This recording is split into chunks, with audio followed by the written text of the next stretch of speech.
पूना गाडगीळ आणि sons limited 1832 पासून। संगमनेरचं एक कीर्तन सध्या चांगलंच वादात आलंय। स्वतःला कीर्तनकार म्हणवणाऱ्या बाबानं नथुराम गोडसेच्या नावानं धमकी दिली। वाद राजकीय किंवा विचारधारेचा असेल तरी कीर्तनकाराच्या तोंडी गोडसे कसा यावरून आता टीका होते। पाहूया।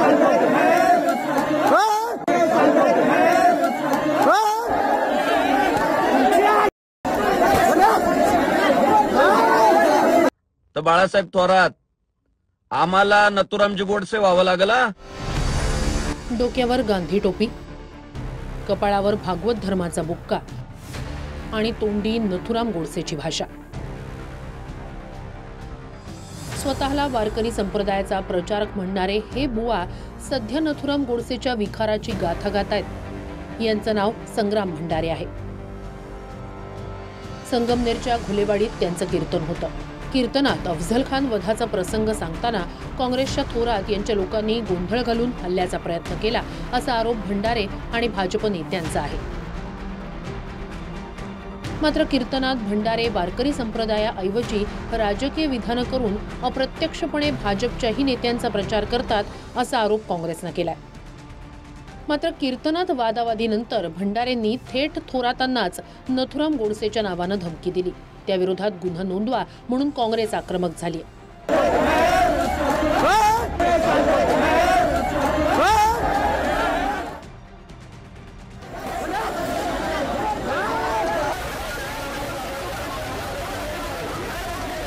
संगमनेर मधील घुलेवाडीच्या कीर्तनात जे दोन मनोरुग्ण, त्यात तुमचा एक पीए आणि दुसरा पीएचा मामा यांनी कीर्तनात भरपूर त्रास दिला। जर छत्रपती शिवाजी महाराजांनी अब्जुल्ला फाडला याला जर तुम्ही राजकारण म्हणत असाल तर बाळासाहेब थोरात आम्हाला नथुरामजी गोडसे व्हावं लागला। राजकारण इथे नको। तो विरोध सुद्धा अत्यंत शांततेच्या पद्धतीने ते विरोध करत होते हे आपण लक्षात घेतलं पाहिजे।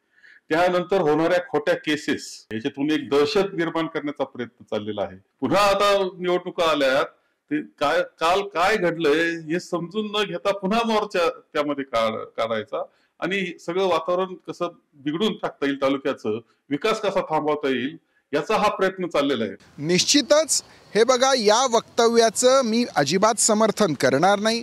ते कुठल्या संदर्भात ते बोलले याची मला कल्पना नाही। माझा मूळ विषय इतकाच आहे की कोणत्याही कीर्तनकाराला आपण कीर्तनामध्ये धमक्या देणं, कीर्तनकारावर हल्ला करणं, कीर्तनं बंद पाडणं हे प्रकार भाजपची आध्यात्मिक आघाडी अजिबात सहन करणार नाही। स्वतःला कीर्तनकार म्हणणारे भंडारे हे कीर्तनातून थेट राजकीय पक्षांचा प्रचार करतात असा त्यांच्यावर आरोप आहे। भविष्य काही असू द्या, परिवर्तन हा निसर्गाचा नियम आहे। तुम्ही मनोज दादा जरांगेला फार चांगली साथ दिली। मनोज दादाला एक विनंती मात्र करायची, दादा किती पण मोठा हो पण भगवा सोडू नको। त्याला आवर्जून सांगायचं, दादा जो हिंदू इतकी बात करेगा वही देश पे राज करेगा। राम आपल्याला महत्वाचा आहे, बाकी तडजोडी नाही होऊ द्यायच्या। सध्या एक जोरात सुरू आहे महाराष्ट्रात ट्रेंड, देवेंद्र फडणवीसांना शिव्या घालायच्या। अरे काय केलं काय त्यांनी? ब्राह्मण जातीत जन्माला आले ही त्यांची चूक आहे। पहिल्यांदा मराठा समाजाला काही का होईना आरक्षण देणारा पहिला मुख्यमंत्री देवेंद्र फडणवीस आहे। 3 पिढ्या काँग्रेसमध्ये राहून नंतर भाजपात गेलेले राधाकृष्ण विखे हिंदुत्वाचा विचार पुढे नेत असल्याचा सांगणारा भंडारेंचा एक व्हिडिओ व्हायरल होतोय। मात्र विखे आणि विखेंचे वडील काँग्रेसमध्ये असताना कुणाचा विचार पुढे नेत होते असा प्रश्न व्हायरल व्हिडिओवर विचारला जातोय। एकनाथराव शिंदे साहेब मुख्यमंत्री लाभला आणि भगवा टिळ्यावाल्या मुख्यमंत्र्यांनी सगळा महाराष्ट्र भगवा करून टाकला। त्या बाळासाहेबांचं हिंदुत्व टिकवण्यासाठी हातभार लावणारं व्यक्तिमत्व देवेंद्र फडणवीस आहे। ज्या विधानसभेच्या निवडणुका झाल्या, लोक काय म्हटले? टिळ्यावाल्या मुख्यमंत्र्याला साथ द्यायची। पंकजाताई मुंडे आणि धनुभाऊ मुंडे, 36चा आकडा 63चा करणारा देवेंद्र फडणवीस आहे। आळंदी येथे उपस्थित असणारा पहिला मुख्यमंत्री म्हणजे एकनाथरावजी शिंदे साहेब। पहिल्यांदा मराठा समाजाला काही का होईना आरक्षण देणारा पहिला मुख्यमंत्री देवेंद्र फडणवीस आहे। आमचे राधाकृष्ण विखे पाटील येता इकडं, विखे पाटलांनी सगळं करावं असं होत नाही। एकनाथ भाई आणि तुमचं भाई पण सिद्ध करून दाखवा।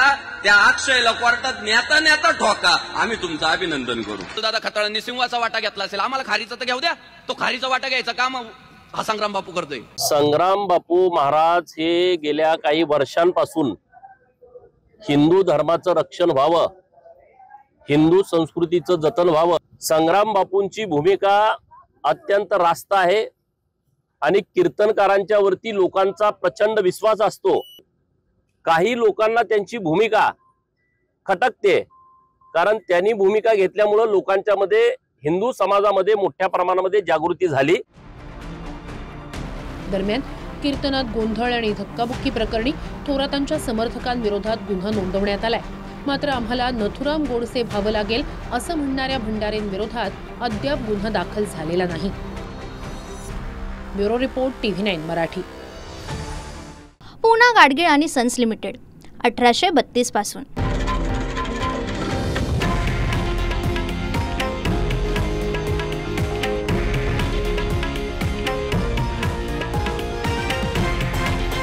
हे आहे देशातील नंबर 1 न्यूज नेटवर्क आणि आपण पाहत आहात TV9 मराठी, एकमेव.